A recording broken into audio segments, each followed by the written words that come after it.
I know, I keep saying this is a historically significant piece, and most of them are, but this one, I think that applies clearly to this machine.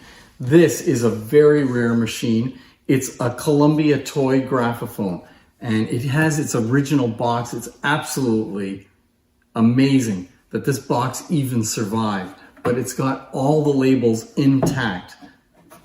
And I don't want to remove the lid, but this machine is from 1899. It's Columbia's first foray into the disc market. Now, Columbia was well known for their cylinder machines dating back to the early graphophones and the bell tainter machines. But around the late 1890s, they realized that they wanted to get into the disc market. So they came up with this toy. It's actually, to me, seems very strange that this is what they opted to go with, because there was Berliner's gramophone. I'm not sure why they didn't just come up with something like that and just enter the market and see what happened. Because this seems like a strange way to enter the disc market, because nothing of this really continued after 1899. But this is what you would get in 1899 if you bought this. It was $3, came in this box, and it came with 5 records. It's based on what Columbia knew how to do. They were good at cylinder records, Hill and Dale recording. So it came with these records. They're very fragile. They're made out of the same compound that the early cylinders were made out of.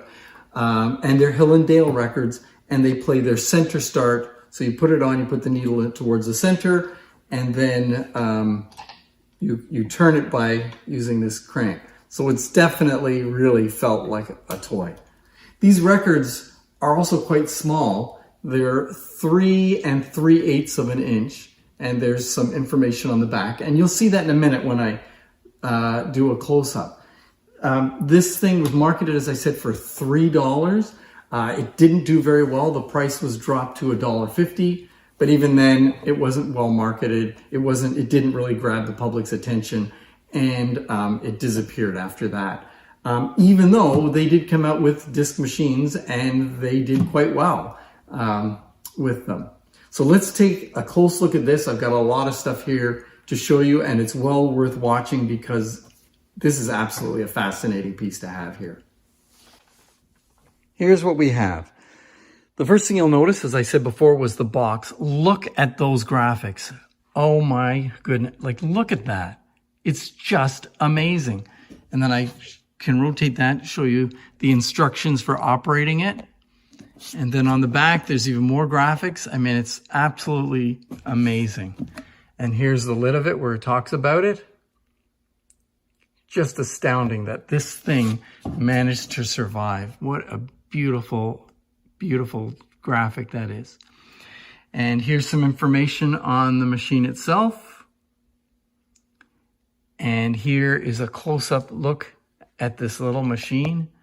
And I can move the needle aside and you can see all the patent information on it.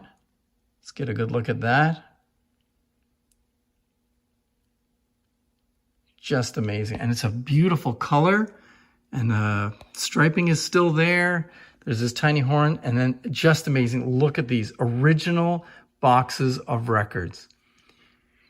The graphics on some of these are still really good, and the records are all in there. Let me pull one out and you can see. You gotta be really careful because they make me really nervous to move around. But that's a beautiful record. And I'm gonna play one, I'm gonna try it. And then you can see the information on the back, the patent information. You can see it's already cracked a little bit. I mean, these things are so fragile. And they probably got moldy just like the cylinders, but this set is absolutely pristine. Some of them are worn, but they still look great. Okay, I tried this record for a second, and you know what? It wasn't that good, but I'm gonna give it a try again, and we'll see if you can hear anything. It's very quiet. So we'll give it a start and see.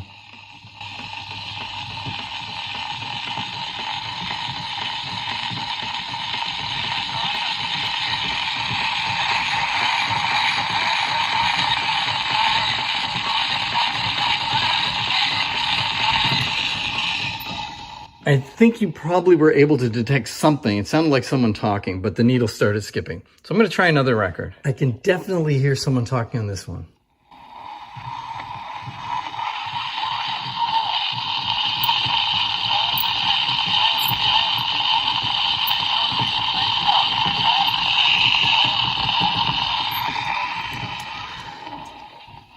Well, that's as good as it gets. Here's another one, and this one, I think you can detect someone whistling in the background.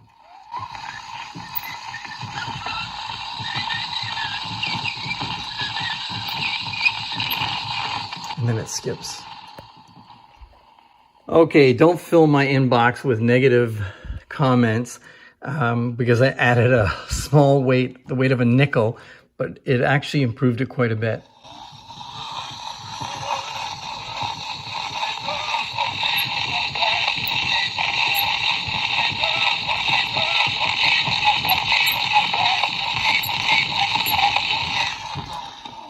Well, I'd call that an improvement, but I don't know.